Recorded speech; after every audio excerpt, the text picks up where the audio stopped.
తర్వాత ఇంకెవరైనా అంటే లైక్ యాంటాగనిస్ట్ కావచ్చు, మల్టీ స్టారర్ కావచ్చు, వాళ్ళతో చెయ్యాలి, స్క్రీన్ షేర్ చేసుకోవాలి అని అనుకుంటే మీరు చేసిన వాళ్ళు కాకుండా చెయ్యని వాళ్ళ పేరు చెప్పండి. అంటే మీరు ఆప్షన్ ఇచ్చారంటే నా అందరి పేర్లు చెప్తాను. ముగ్గురు పేరు అందుకే ఫస్ట్ ముగ్గురు ముగ్గురా? ఓకే, తారక్ అన్న. Okay, super. తారక్ అన్న డెఫినెట్లీ. ఇంకా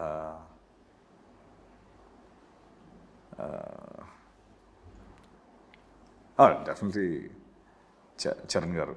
ఓకే, నేను అదే అనుకున్నాను మనసులో యాక్చువల్లీ. చరణ్ గారు. ఓకే, తారక్ గారు, చరణ్ గారు. Okay, that super. And Zebra movie finally theatres నుంచి చూసి బయటకు వచ్చేటప్పుడు జనాలు ఎలాంటి మైండ్ సెట్తో వస్తారు? Like cool, tension, or relief, or happy, sad, what? అన్నీ మీరు చెప్పారు అవి అన్ని అన్ని. అంటే towards end it's relief. Tension ఉంటుంది, సాడ్నెస్, ఎమోషన్ అన్నీ యాడ్ అయ్యి టువర్డ్స్ సినిమా ఆ సాల్వ్ అయ్యేటప్పటికి మనకి రిలీఫ్ వస్తుంది. ఆ ట్విస్ట్ రివీల్ అయినప్పుడు షాక్ అవుతాం, సర్ప్రైజ్ అవుతాం. Okay, this is what it is అని. ఎన్ని ట్విస్ట్లు ఉంటాయి సార్ దాదాపు? లెక్కపట్లేదండి.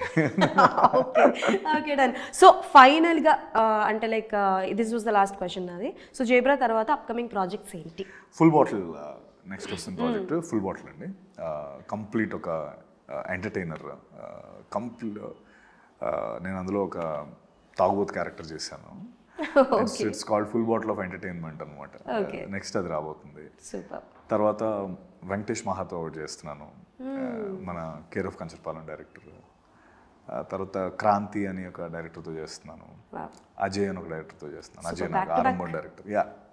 బ్యాక్ టు బ్యాక్ మేము సత్యవ్ గారిని చూడబోతున్నాం. Yes sir, so we're waiting because మీరు థియేటర్లో మమ్మల్ని నవ్విస్తారు, ఏడిపిస్తారు, క్లైమాక్స్లో ఏడిపిస్తారు, ప్రేమలో పడేటట్టు చేస్తారు. సో ఈసారి జేబ్రాతో ఏం చేస్తారో మేము చూడాలి.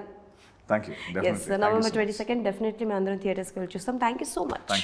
So that's all for today. November 22nd అందరూ థియేటర్స్కి వెళ్ళి చూసి ఎలా ఉంది ఏంటి అనేది కింద కమెంట్స్లో మెన్షన్ చేయండి. అప్పటి వరకు keep watching TFPC, signing off.